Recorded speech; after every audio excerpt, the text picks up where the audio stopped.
Hello everyone, good evening. मेरा नाम अजय है एंड आप देख रहे हैं GKSSP ऑनलाइन ट्यूटोरियल। आज के इस लेक्चर में हम लोग फिजिक्स के MCQs करने वाले हैं। जो हमने पहला चैप्टर कंप्लीट किया था उसके मैं एक सेट ऑलरेडी इसका MCQs ले चुका हूं and that will be the lecture number 2, that is MCQs based. इससे पहले हमने पहला यूनिट 5 क्लासेस में आई थिंक ख़त्म किया था। ये हमारे दूसरा पार्ट है MCQs का। अगर आपने हमारा पहला पार्ट नहीं देखा तो डिस्क्रिप्शन में लिंक दिया होगा, आप जाके देख सकते हैं। और अभी तक आपने हमारा चैनल सब्सक्राइब नहीं किया तो चैनल को सब्सक्राइब करें और अपने दोस्तों के साथ ज़्यादा से ज़्यादा शेयर करें, क्योंकि JNK में कंटेंट की नीड है। ठीक है, कॉपी नहीं भरनी है, कंटेंट को सीखना है। तो चलिए क्लास को स्टार्ट करते हैं क्वेश्चन नंबर फर्स्ट के साथ। साथ साथ आपको आंसर करने हैं और देखना है कि आपका स्कोर कितना है। तो चलिए क्लास को स्टार्ट करते हैं। Which are the following can be zero when a particles is in motion for some time. तो ऐसी कौन सी चीज़ है जो जीरो हो सकती है अगर कोई भी पार्टिकल्स या कोई भी चीज़ मोशन में होते हुए भी, कोई चीज़ चल रही है लेकिन तो भी उसकी कौन सी चीज़ जीरो हो सकती है। ये question I think last set में भी था। डिस्टेंस तो कभी जीरो नहीं हो सकता। डिस्प्लेसमेंट इसका आंसर है, स्पीड भी होगी, नन भी इसका आंसर नहीं है। So let's move to question number second. इसका आंसर है B and question number second देखिए। Speed in general in magnitude than that of the velocity. तो जो स्पीड होती है इन जनरल में मैग्नीट्यूड के हिसाब से, अगर मैग्नीट्यूड को देखूं तो वो वेलोसिटी से क्या होती है।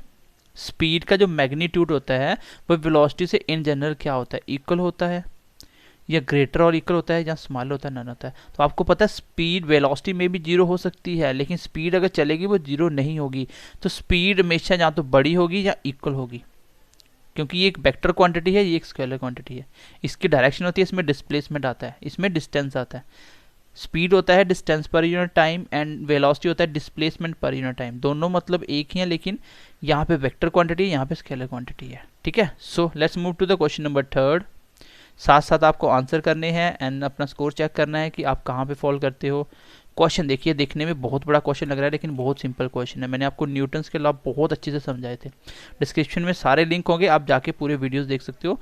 और एक छोटी सी रिक्वेस्ट है कि अपने दोस्तों के साथ शेयर कीजिए। और जैसे कि आपको पता है कि हमने इसका पेड कोर्स भी लॉन्च किया है, जिसको हम 2.5 मंथ में कंप्लीट करने वाले हैं विद रिवीजन। और एक ऐसा कंटेंट जो पूरे JNK में आपको नहीं मिलने वाला, इस चीज़ की हमारी गारंटी है। और सिलेक्शन इसको पढ़ने के बाद ना हो, ऐसा हो ही नहीं सकता।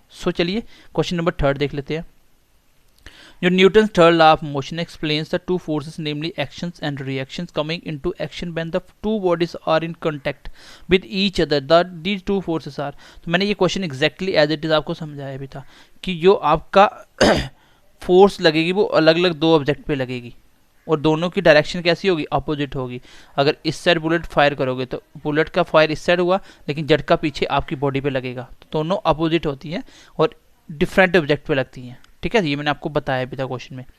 इसका आंसर भी बी रहेगा। फिलहाल सबके आंसर बी है। अगला क्वेश्चन देखिए, क्वेश्चन नंबर फोर्थ देखिएगा। इस क्या बोल रहा है, एक वाटर टैंक है जो पानी 2/3 फिल है पूरा पूरा, और वो मूव कर रहा है एक यूनिफॉर्म स्पीड के अंदर on sudden application of the brake. जैसे ही हम एकदम से ब्रेक लगाते हैं उसकी, ठीक है, जैसे ही ब्रेक लगाई उसके बाद क्या होता है, द वाटर टैंक वुड, जो वाटर टैंक है वो क्या होगा, मतलब जब उसकी ब्रेक लगाई, जो उसकी एप्लीकेशन थी ब्रेक लगाई, तो उसके बाद एक गाड़ी चल रही थी अपनी स्पीड में। जैसे मैंने ब्रेक अप्लाई करा तो जो वाटर टैंक है उसके ऊपर क्या इफेक्ट आएगा, क्या वो पिछली साइड जाएगा, क्या वो अगली साइड जाएगा, जब वो रेस्ट पे आएगा या अनअफेक्टेड रहेगा। तो कॉमन सी बात है, जैसे चलती गाड़ी में ब्रेक लगाओगे, जैसे ये पानी पड़ा हुआ है तो ये अगली साइड गिरेगा, ऐसे ऊपर बाहर निकल कैसे गिरेगा। जैसे गाड़ी में बैठे हो, गाड़ी ब्रेक लगाती है तो आप अगली साइड गिरते हो। इसका आंसर आएगा मूव फॉरवर्ड। आई होप ये क्वेश्चन आप कर लोगे। कॉमन सेंस के क्वेश्चन अभी अगर आपने अच्छे से हमारे यूनिट देखे हैं तो बहुत अच्छे से कर सकते हो। आगे देखो, बोलता है the seat belts are provided in the car so that if the car stops suddenly due to an emergency braking the person starting on the front seats are not thrown forward while. तो forward नहीं जाता, forward violently नहीं होता है, save from the getting injury, जो उसको injure होने से सेव कर लेती है। Can you guess the law due to which a person falls in forward direction on the sudden stopping of the car. ऐसा कौन सा लॉ उसके ऊपर अप्लाई हो रहा है जिसकी वजह से ऐसा होता है। गाड़ी में सीट बेल्ट आपको दी जाती है ताकि गाड़ी रुके, आप गाड़ी के बाहरली साइड ना गिरो, जैसे आप इमरजेंसी ब्रेक लगाते हो, आप सबको पता होगा जैसे एकदम से ब्रेक लगाओगे आप अगली साइड गिरोगे। तो ऐसा किसको देख के बनाया गया कि सीट बेल्ट लगाओ, ऐसा होगा तो ये नहीं होगा। तो वो क्या था, Newton first law, second third none. तो इसका आंसर न्यूटन फर्स्ट लॉ। कैसे, अब ध्यान से सुनिएगा मेरी बात को, आप एमसीक्यूज तो करोगे ही करोगे, इसके साथ साथ आप लोग कॉन्सेप्ट दोबारा से रिवाइज भी करोगे, सीखोगे भी। ये मैंने एक्सप्लेन किया था, पूरे एनिमेशन के साथ समझाई थी आपको बातें। तो मैंने आपको बोला था अगर कोई गाड़ी चल रही है, आप रुकोगे एकदम से तो आप अगली साइड झटका खाओगे, एकदम से चलेगी तो पिछली साइड झटका खाओगे। तो ये क्या है, इनर्शियन रेस्ट और इनर्शियन मोशन, यही तो है न्यूटन फर्स्ट लॉ। अगर मैं इसमें और डीप जाके पूछूं तो इसका आंसर होना चाहिए इनर्शियन मोशन की वजह से ऐसा होता है, क्योंकि पहले आप मोशन पे थे, जैसे आप रेस्ट में रहने की कोशिश करते हो तो आपको इनर्शियन मोशन की वजह से आप आगे झटका लगता है। तो आंसर इसका आएगा न्यूटन फर्स्ट लॉ। चलिए आगे बढ़ते हैं। ये क्वेश्चन में सब, जब हम एक बैलून के ऊपर हैंड से प्रेस करके फोर्स लगाते हैं तो उसकी एक शेप, रेगुलर शेप चेंज होती है। देखो शेप चेंज होती है लेकिन उसकी डायरेक्शन चेंज नहीं होगी। तो वो कौन सी फोर्स होती है, वो होती है आपकी बैलेंस्ड फोर्स। कौन सी होती है, बैलेंस्ड फोर्स। तो जब आप एक जैसी फोर्स लगाते हो तभी ऐसा होगा। एक साइड से कम फोर्स लगाओगे, एक साइड से पूरी फोर्स लगा दोगे तो वो ऐसे अपने साइज को चेंज नहीं करेगा, डायरेक्शन चेंज कर देगा। साइज वैसे ही रहेगा, शेप वो अपनी चेंज नहीं करेगा। तो चेंज शेप तब करेगा जब बैलेंस फोर्स लगेगी दोनों साइड, तभी वो अपनी शेप को चेंज करता है। अगर डायरेक्शन चेंज हो गया तो वो अनबैलेंस फोर्स होगी। ध्यान से सुनना, अगर डायरेक्शन चेंज होगी तो वो फोर्स कौन सी होगी, वो अनबैलेंस्ड फोर्स होगी। तो let's move to the question number next, that is question number 7। Newton first law of motion कहता है कि अगर कोई चीज़ कंटिन्यू मूव में तो मूव में रहेगी, अगर रेस्ट में तो रेस्ट में रहेगी, जब तक उस पर बाहर से फोर्स ना लगाओ। लेकिन बोल रहा है कि चलती हुई चीज़ अपने आप रेस्ट में आ जाती है कुछ टाइम के बाद। Can you choose the correct reason for the stoppage of cycle. तो इसकी क्या वजह है कि वो अपने आप साइकिल रुक जाती है। तो बहुत अच्छे से मैंने आपको बताया था, मैंने बोला था कि आपको कोई भी चीज़ की फोर्स लगती है, या तो वो फ्रिक्शन की फोर्स, जैसे एयर रेजिस्टेंस होता है, एयर आपको रोकती है। गाड़ी से हाथ बाहर निकालना, देखना एयर का प्रेशर पड़ रहा है कि नहीं पड़ रहा है, एक तो उसकी वजह से रुकती है। तो पहला तो सही है, देख लो पहला किस किस में है, इसमें नहीं है पहला, इसमें है, इसमें भी है, तीनों में है। ठीक है, उसके बाद क्या बोल रहा है, gravitational pull of the earth. जो ग्रेविटेशन अर्थ उसको खींचती है, देखो अर्थ की जो ग्रेविटेशन है वो अप एंड डाउन में लगती है, अप एंड डाउन में लगती है। तो ये ऑप्शन तो नहीं होगा, खैर सेकंड वाला। आगे बढ़ते हैं। फ्रिक्शनल फोर्स लगती है रोड की, बिल्कुल जो रोड का फ्रिक्शन होता है वो लगता है इसके ऊपर, तो ये सही है। देखो फर्स्ट और सेकंड किस में दे रहा है, बाकी तो यही आंसर हो गया आपका, फर्स्ट और सेकंड मिलके आपको, बाकी तो आउट हो गए, क्योंकि मुझे ऑप्शन में वो दिखा ही नहीं। सेकंड भी सही था आंसर, ये तो मुझे पता था कि फ्रिक्शन की वजह से गाड़ी रुकती है, एयर की रेजिस्टेंस की वजह से रुकती है। तो हीट का कोई लेना देना नहीं इन्वायरमेंट से इसको रोकने में। ठीक है, चलो नेक्स्ट क्वेश्चन देखो, क्वेश्चन नंबर नेक्स्ट देखते हैं। आपका मोमेंटम का मेजरमेंट यूनिट क्या है। तो मोमेंटम क्या होती है, मैंने आपको एक्सप्लेन किया था बीच में। तो क्या होता है, मोमेंटम आपका होता है, जिसको मैं पी से नोट करता हूँ, स्मॉल पी से, ये होता है मास इनटू वेलोसिटी। तो यूनिट बताना था, मास क्या होगा किलोग्राम, वेलोसिटी होगा मीटर पर सेकंड, मतलब किलोग्राम मीटर पर सेकंड। कहाँ है ऑप्शन, ऑप्शन नंबर बी इसका आंसर आ गया। आज सारे ऑप्शन बी आ रहे हैं। चलो आगे बढ़ते फिर। The inertia of moving object depends on. तो किस पे डिपेंड करता है आपका इनर्शिया ऑफ मूविंग ऑब्जेक्ट का। तो इनर्शिया ऑफ मूविंग हमेशा आपका मास पे डिपेंड करता है। मैंने आपको जब ये बताया था तो मैंने अच्छे से एक्सप्लेन भी किया था, स्टार्टिंग की वीडियो देखना, मैंने बताया था न्यूटन फर्स्ट लॉ में। तो ये मास पे डिपेंड करता है, इनर्शिया आपका मास पे डिपेंड करता है। चलो, Newton first law of motion is also called. Newton first law of motion को क्या बोलते हैं, इनर्शियन लॉ ऑफ इनर्शिया भी बोलते हैं। चलो ये तो बेसिक क्वेश्चन है, मैं आपको बहुत अच्छे से बता चुका हूँ वैसे भी। आगे बोला there will be change in speed और in the direction of the motion of a body when it is acted upon by zero force, balanced force, unbalanced force, uniform force. मैंने आपको बोला था जब डायरेक्शन चेंज होगी, अभी just ऊपर बोला मैंने, डायरेक्शन चेंज होगी तो वो कौन सी फोर्स की वजह से होगी, अनबैलेंस। और अगर शेप चेंज होगी तो किसकी वजह से, बैलेंस फोर्स। तो ये याद रखना छोटा सा कंसेप्ट। क्वेश्चन नंबर नेक्स्ट देखते हैं, जो आपका, एक मिनट रुकना,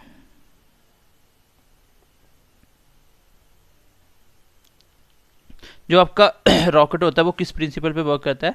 मैंने आपको बताया था न्यूटन थर्ड लॉ की जब एग्जांपल दी थी, मैंने बोला था principle conservation of linear momentum होता है, मोमेंटम के ऊपर होता है, लेकिन कौन सा, लीनियर मोमेंटम के ऊपर काम करता है। ठीक है, वेलोसिटी भी गलत था, मास भी गलत था, एनर्जी भी गलत था। तो कंजर्वेशन ऑफ लीनियर मोमेंटम याद रखना, ये आपके रॉकेट का प्रिंसिपल होता है। क्वेश्चन नेक्स्ट देखते हैं, इसमें कुछ समझाने वाला नहीं है खास। ये क्वेश्चन देखना, एक ऑब्जेक्ट है वो कंटिन्यू रहेगा टू एक्सेलरेट अंटिल द, वो तब तक कंटिन्यू चलता रहेगा। ये न्यूटन का फर्स्ट लॉ मैंने बताया था, कोई चीज़ अगर रनिंग में है तो वो रनिंग में रहेगी। बोल रहा है वो कंटिन्यू चलता रहेगा, कब तक? जब तक velocity change in direction, velocity की डायरेक्शन चेंज होती जाएगी। ऐसा तो ऐसा बिल्कुल भी नहीं है, वो तब तक चलता रहेगा जब तक उसके ऊपर फोर्स अप्लाइड नहीं होगा एक्सटर्नल से। न्यूटन का फर्स्ट लॉ तो यही बोलता है। क्वेश्चन पूछने का तरीका कुछ भी हो सकता है। बोल रहा है कि एक ऑब्जेक्ट कंटिन्यू रहेगा, एक्सेलरेशन रहेगी उसकी, कब तक?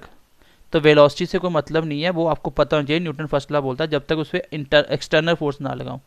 तो resultant force on it increase continuity, जैसे जैसे उस पर रिजल्टेंट फोर्स को इंक्रीज करता जाऊँ, जब resultant force begin to decrease, resultant force को कम करूँ। देखो फोर्स कम ज़्यादा करोगे तो वो रुकना या चलना स्टार्ट हो जाएगा।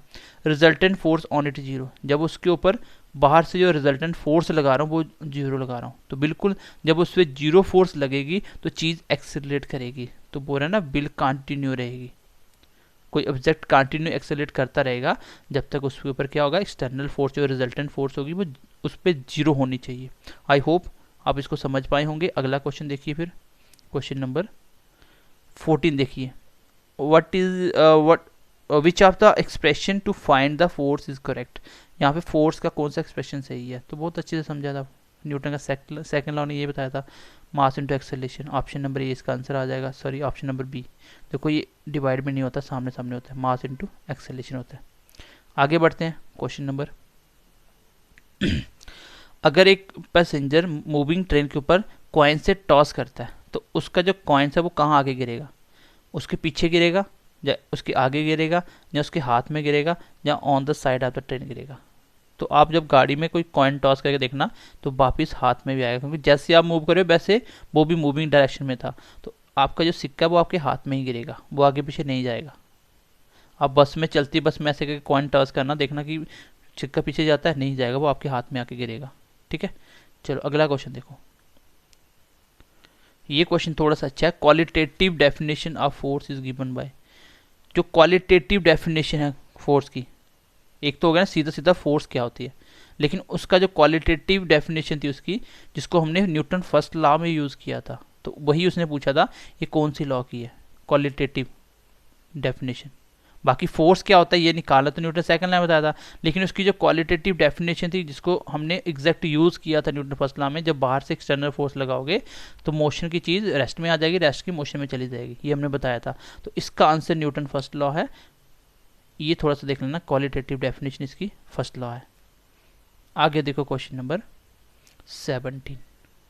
जो वेलोसिटी है वो वेक्टर क्वांटिटी, वेक्टर मेजरमेंट है, because it has a both a magnitude, इसका एक मैग्नीट्यूड भी होता है, और क्या होता है इसका, तो वेक्टर क्वांटिटी की एक ही पहचान है, उसकी डायरेक्शन होती है। मैग्नीट्यूड तो होगा, जैसे मैं बोलता हूँ 20 मीटर पर सेकेंड, ये स्पीड भी हो सकती है और मीटर पर सेकंड वेलोसिटी भी हो सकती है। अगर डायरेक्शन हुआ तो ये वेक्टर क्वांटिटी होगी, नहीं हुआ तो स्पीड होगी, और ये इसका मैग्नीट्यूड है, कितनी ज़्यादा चीज़ बड़ी है, तो वो डायरेक्शन पे डिपेंड करती है कि वेक्टर क्वांटिटी की, यही तो पहचान है। ठीक है, यही तो पहचान है, मैंने वेक्टर और स्केलर क्वांटिटी बताई थी। अब आप मुझे कमेंट सेक्शन में, आप बच्चे कमेंट बहुत कम करते हो, तो कमेंट सेक्शन में बताया करो क्लास कैसी लगती है आपको, ताकि हम भी थोड़ा इम्प्रूवमेंट करें। ठीक है, ताकि हम भी इम्प्रूवमेंट करें और कोशिश करें आपको ज़्यादा से ज़्यादा कंटेंट यूट्यूब पे फ्री ऑफ कॉस्ट देने की। आप मुझे कमेंट सेक्शन में वेक्टर क्वांटिटी के सारी एग्जांपल लिख के बताओगे जो मैंने आपको बताई थी।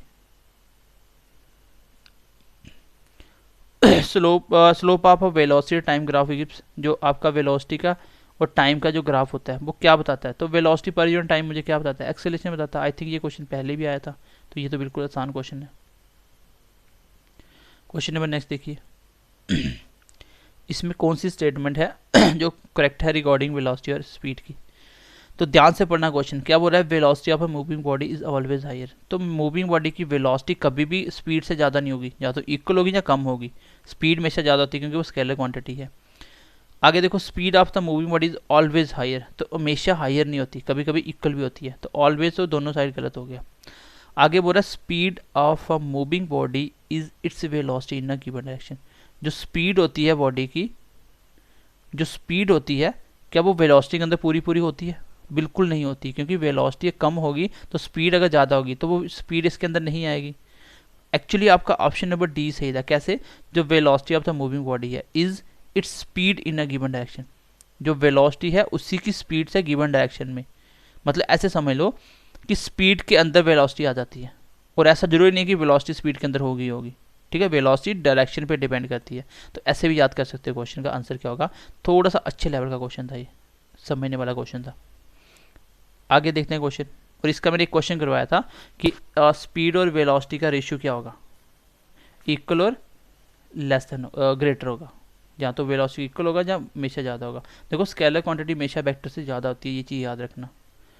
क्वेश्चन नंबर नेक्स्ट देखो, एक आदमी 100 मीटर चलता है 10 की स्पीड से, उसकी एवरेज स्पीड क्या होगी। एवरेज स्पीड होती है आपकी total distance by total time, ऐसा एक न्यूमेरिकल मैंने पहले भी करवाया था। टोटल डिस्टेंस कितना 100 मीटर, टाइम कितना 10 सेकेंड, तो मीटर पर सेकंड यूनिट दोनों सही हैं। अगर किलोमीटर होता तो इसको घंटों में बनाता, 0 से 0 कट गया, 10 ऊपर आ गया मीटर पर सेकंड, तो 10 मीटर पर सेकंड इसकी एवरेज स्पीड होगी।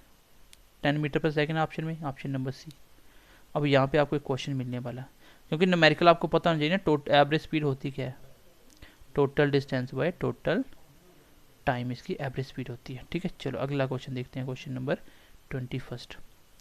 एक कार है वो 18,000 मीटर चलती है 30 मिनट में, what is it's average speed. तो एवरेज स्पीड क्या होगी, total distance by total time, total distance है 18,000 मीटर और टाइम है आधा घंटा, तो मीटर और घंटों में ये कभी कैलकुलेशन नहीं होती। एक याद रखना, जब भी आप कैलकुलेशन करोगे, अगर डिस्टेंस किलोमीटर में है तो टाइम घंटों में होना चाहिए, स्पीड किलोमीटर पर आवर्स में होनी चाहिए। अगर डिस्टेंस मीटर में है तो टाइम सेकंड में होना चाहिए, स्पीड मीटर पर सेकंड में होनी चाहिए। तो ये यूनिट ध्यान रखना, दोनों को एक जैसा बनाना पड़ेगा।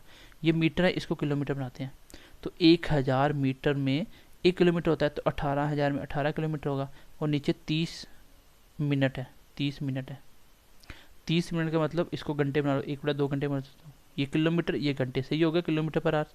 तो अभी देखो 18 के ऊपर 2 ऊपर चला गया, ये आ गया 36 किलोमीटर पर आवर्स। ये आपका टाइम स्पीड डिस्टेंस का कॉन्सेप्ट है, समझ आ गया, ठीक है। जिसने मैथ पढ़ा उसको समझ आ जाएगा, जिसने मैथ नहीं पढ़ा उसको मे भी इसका समझ ना आए, तो इतनी डिटेल में आपको नहीं समझा सकता। अब ये उसने पूछा मीटर पर सेकंड में, तो आपको पता होना चाहिए 18 किलोमीटर पर आवर्स में 5 मीटर पर सेकंड होते हैं, तो 18 को बनाया 36, इसको भी डबल कर दो तो इसमें 10 मीटर पर सेकंड होंगे। बस यूनिट का ही ध्यान रखना होता है। अगला क्वेश्चन है, एक आदमी 60 मीटर चलता है 1 मिनट में, फिर वो 30 मीटर चलता है 2 मिनट में, एवरेज स्पीड निकालो। एवरेज स्पीड होता है टोटल डिस्टेंस, टोटल डिस्टेंस कितना 60 plus 30 metre, time 1 minute plus 2 minute, ये हो गया 60 30 90 मिनट। बट यहाँ पे क्या है, ये ऊपर 90 मिनट है, नीचे मिनट में टाइम है, ऊपर मीटर है, तो नीचे सेकंड बनाना पड़ेगा। 3 मिनट में कितने सेकंड होते हैं 180 सेकंड, कट गया 1/2, 1/2 क्या मीटर पर सेकंड, 1/2 मीटर पर सेकंड है आंसर। उसने पूछा क्या 3 मिनट में कितना चलेगी, इन average speed over the minute 3 minute walk. तो एवरेज स्पीड उसने क्या मीटर सेकंड में दी ना, आपका आंसर कितना आया, एक मिनट निकाल लेते हैं क्वेश्चन।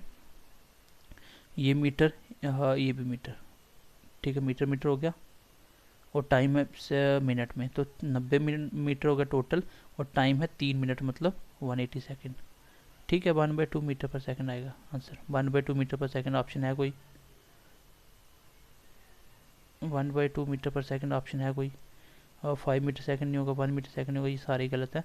1/2 मीटर पर सेकंड आएगा आंसर, ठीक है। ये थोड़ा सा क्वेश्चन देख लेना, क्योंकि आपका एवरेज स्पीड होता है total distance by total time. Total distance कितना है 60 मीटर एक चला, 30 मीटर एक चला, टोटल टाइम कितना है 1 मिनट और बाद में 2 मिनट, मतलब 90 मीटर पूरा चला, टाइम है 3 मिनट। तो मीटर के लिए सेकंड चाहिए होते हैं, 90 मिनट तो 3 मिनट में 180 सेकंड होते हैं, ये कट गया 1/2 ऊपर मीटर पर सेकंड, 1/2 मीटर पर सेकंड या 0.5 मीटर पर सेकंड। तो ऑप्शन अगर पहला बनाना तो इसमें पॉइंट लगा दो, ये सही हो जाएगा, ठीक है। चलो अगला क्वेश्चन देखते हैं। आपकी गाड़ी में शॉकर प्रोवाइड किए जाते हैं इंजरी को अवॉइड करने के लिए, ये किसका कॉन्सेप्ट होता है, किसके अकॉर्डिंग इसको बनाया जाता है। मैंने आपको न्यूटन का जब मैंने सेकंड लॉ बताया था, मैंने बोला यहाँ भी इंजरी होगी, उसकी वजह से उसको बचने के लिए कुछ भी किया जाए, तो वो सारा कंसेप्ट न्यूटन सेकंड लॉ का होता है। मैंने बहुत अच्छे से बताया था, क्यों, क्योंकि शॉकर लगाते हैं जब आप नीचे गिरते हो जंप की वजह से, तो शॉकर की वजह से वो शॉकर प्रेस होते हैं और नीचे गिरने का टाइम आपका बढ़ जाता है। जैसे टाइम बढ़ेगा तो उसी टाइम क्या होगा, आपका फोर्स कम लगेगा आपके ऊपर और इंजरी भी कम होगी। तो इसका आंसर आएगा न्यूटन सेकंड लॉ। एक बच्चे ने, मैंने कमेंट देखा था, उसने पूछा था कि सर उसने क्या पूछा था मेरे को भूल गया।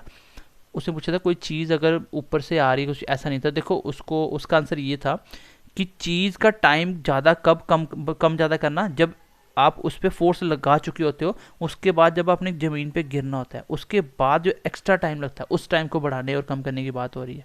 तो ये उस बच्चे का आंसर था, उस हिसाब से ये होगा। ठीक है, मैं एग्जैक्टली क्वेश्चन भूल गया उसका। अगला क्वेश्चन देखो, क्वेश्चन नंबर 24। एक आदमी चलती गाड़ी से जंप करता है, ठीक है, चलती गाड़ी से वो गिर जाता है फॉरवर्ड डायरेक्शन में, किसकी वजह से? इनर्शियल मोशन की वजह से। ठीक है, इनर्शियल रेस्ट नहीं होगा, ठहरना नहीं होगा, ऑल भी नहीं होगा, क्योंकि मोशन की वजह से वो चलती गाड़ी से जंप करेगा। तो मैंने बोला था याद कैसे रखना होता है, कोई चीज़ पहले मोशन में है तो इनर्शियल मोशन लगता है, कोई पहले रेस्ट में है तो इनर्शियल रेस्ट लगेगा। तो ये मैंने आपको बताया था। क्वेश्चन नंबर लास्ट है, इसका आंसर आपको मुझे बताना है। ठीक है, इसमें कौन सा मेजरमेंट यूनिट है प्रेशर का? तो मुझे इसका आंसर आप कमेंट सेक्शन में बताओगे। अगर आपने मेरी पहली क्लास पढ़ी होगी, मैंने आपको बताया था न्यूटन ये होता है फोर्स पर यूनिट एरिया। अब इसके बाद ऐसा यूनिट आप मुझे खुद निकाल के कमेंट सेशन में आंसर करना। तो ये थे आज की क्लास के 25 क्वेश्चन, जो आपका चैप्टर रिवाइज भी हो गया और इसका कॉन्सेप्ट भी हो गया। अब हम अगली क्लास में एक नया चैप्टर स्टार्ट करेंगे। होपफुली आपको क्लास अच्छी लगी होगी। सो मिलते हैं अगली क्लास में। अपने दोस्तों के साथ ज़्यादा से ज़्यादा शेयर कीजिए। देखो आप लोग शेयर नहीं करते हो, इसलिए हम लोग क्लास में भी थोड़ा सा हमें इतना मोटिवेशन मिलता नहीं है, डेडिकेशन नहीं मिलता कि हम क्लास रेगुलर करें, क्योंकि जब मैक्सिमम बच्चे नहीं देखेंगे तो हम किसके लिए पढ़ाएंगे? हम तो फिर पेड बच्चों को ज़्यादा फोकस रखेंगे। तो इसलिए आपका, अगर आप फ्री ऑफ कॉस्ट यूट्यूब पे देख रहे हो तो आपको ज़्यादा से ज़्यादा शेयर भी करना है। सो चलिए मिलते हैं अगली क्लास में। ध्यान रखिए अपना। Bye bye, take care, God bless you.